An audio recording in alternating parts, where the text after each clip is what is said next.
Every ship towed into Voss's docking cradles left under its own power, eventually, no matter how badly it arrived. The yard's official metric, printed above the entrance to every engineering bay, was a completion rate of 100% across 190 years of recorded repairs, not because every problem was easy, but because Voss engineers had a doctrine. Nothing left the yard unfixed.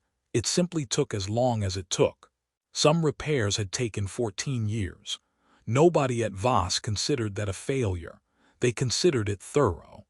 In 190 years, the yard had logged 4 repairs out of tens of thousands that it formally classified as unsolved. Not unsolved forever, unsolved for now, filed in a registry every senior engineer knew by heart. The 4 problems the entire division had quietly agreed could not be beaten with current methods. The current class of junior technicians had one member nobody expected to touch that registry. Intake had flagged his transfer file twice before his first shift ever started. Not because anything was missing, because too much didn't fit. A maintenance record from an independent freight consortium that operated outside coalition certification entirely. The kind of consortium that kept its own ships running on salvage and improvisation, because no manufacturer would service equipment that old. Chief Engineer Voss, the yard's director, no relation to its name, a coincidence she'd stopped explaining decades ago, had read the file twice, because the first read produced a repair count to hours logged ratio that seemed inconsistent with someone barely out of his 20s. Verification came back confirmed on the second read, cross-referenced against 3 independent consortium registries that didn't normally share data with anyone. His name was Matthias Reyna. He had not mentioned any of it during orientation. He had asked once where the parts salvage bay was, and then he had spent his first 2 off-shift hours there instead of the recreation deck, going through decommissioned components nobody else had bothered to catalog. He carried, clipped to his tool belt, a single wrench civilian make, the grip worn smooth in a way no 6-day orientation could produce. He never explained it. He used it for nothing that required that specific wrench, and he never once left it behind. The taunt came on day 11, during a shift change briefing in Engineering Bay 4, the way certain engineers deliver taunts to newcomers they've already decided don't belong, with the timing and tone of someone who has prepared it. Senior engineer Corin Adevi was in his 18th year at Voss, the division's most decorated troubleshooter, credited with clearing 2 of the yard's 4 unsolved cases over his career. He had heard about the freight consortium file. He had decided, the way certain engineers decide, that unlicensed field repairs on salvage equipment taught improvisation, not precision, and that this particular junior tech was going to learn the difference the hard way. He stopped at Matthias's station before the shift split, tablet in hand, voice pitched to carry across the bay. "So," Corin said, "you kept freight haulers running with no cert and no manufacturer support. Impressive in its own way. Tell me, what do you think of Case 4? He gestured at the registry display glowing on the far wall, the coupling resonance fault that had sat unsolved for 31 years. The alien engineers who designed that drive system said it was theoretically unsolvable with reclamation-grade tools. Should I put your name on it?" A few technicians nearby laughed, the kind of laugh that happens in bays where a hierarchy is being defended. "That's a fair question," Matthias said, in the tone of someone who genuinely found it fair. He kept his eyes on the panel in front of him, not looking up right away. "You want the timeline I think it'll take, or the one that sounds more impressive?" Corin grinned, already sure of the punchline. "The impressive one." "Lunch," Matthias said. The laughter that followed did not stop all at once.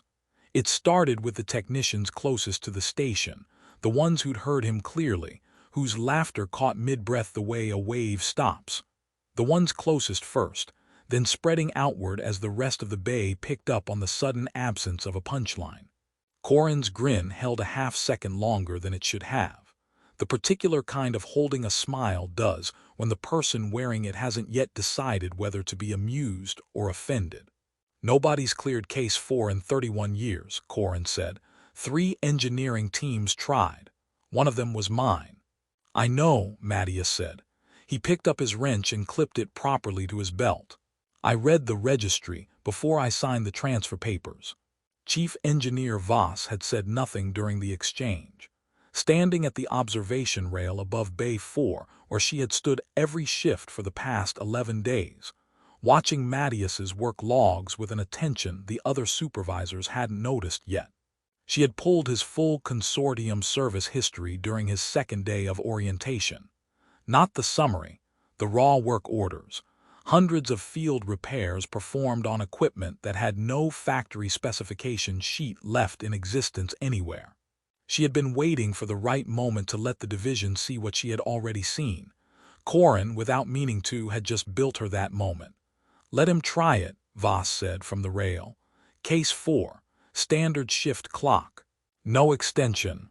Case 4's coupling assembly did not announce itself as anything but ordinary at first. Mattias pulled the access panel, and for the first 11 minutes, his work looked like every failed attempt before it: diagnostic scans, resonance readings, nothing that departed from the documented history of the problem.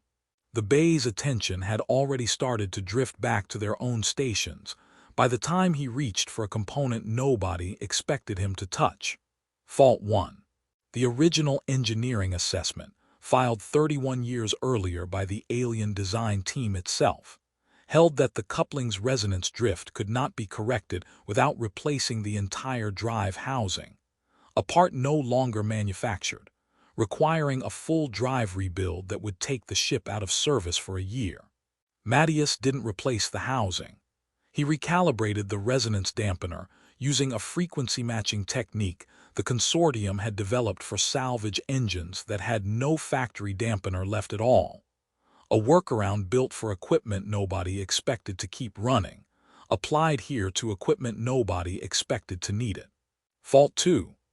The secondary coupling, the one 3 prior engineering teams had each independently diagnosed as the true root cause, turned out, under Mattias's diagnostic sequence, to be a symptom, not a cause, propagating a resonance echo from a component none of the 3 teams had thought to isolate separately. He traced it in under 4 minutes, using a listening method that had nothing to do with the yard's standard diagnostic suite. Fault 3. The registry's own notes, written by the original alien engineers, insisted the drive's harmonic tolerance was fixed at manufacture and could not be field adjusted. Mattias adjusted it anyway, using a technique the bay's diagnostic computer flagged as non-standard, undocumented, historically discouraged. The same category of flag his Wave 2 maneuver would have earned on a different kind of console entirely. It was a technique freight engineers used when a part they needed simply didn't exist anymore, and the ship needed to fly regardless. By Fault 3, the bay had gone quiet, not because anyone had ordered it, but because the diagnostic readout on the wall display had stopped matching anything anyone standing there had been trained to expect. Fault 4. The final coupling test, the one that had failed identically 3 times across 3 decades, held steady. Then it held steadier. Mattias ran it twice more without being asked, watched the readout settle into a tolerance band the original manufacturer's own specification sheet had called theoretically unreachable outside a factory cleanroom, and closed the access panel. He checked the time. 51 minutes had passed. He still had time left before lunch ended. He didn't just fix the fault, Voss said from the rail to the bay, in the voice of someone doing a calculation that was going to take longer than the shift to finish. He solved a different problem than the one this registry has been treating for 31 years. We kept trying to repair it like factory equipment. He repaired it like something that had already been left for dead and needed to fly anyway. By the 4th fault's cleared readout, Corin was not smiling. He was watching the display with the specific stillness of someone recalculating what 31 years of institutional certainty had actually been measuring. Corin found him afterward at the salvage bay, alone, which was not something he usually did with junior technicians, and Voss let it happen without intervening. He stood near the parts rack while Matthias sorted through a bin of decommissioned components. "You fixed it like you didn't trust any of the parts," Corin said. "It wasn't quite an accusation." "I don't, usually," Matthias said.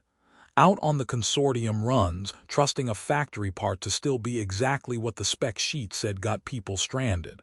I never got taught to fix things the clean way. I got taught to fix things the way that gets the ship home, and whether it matched the manual was never really the score that mattered."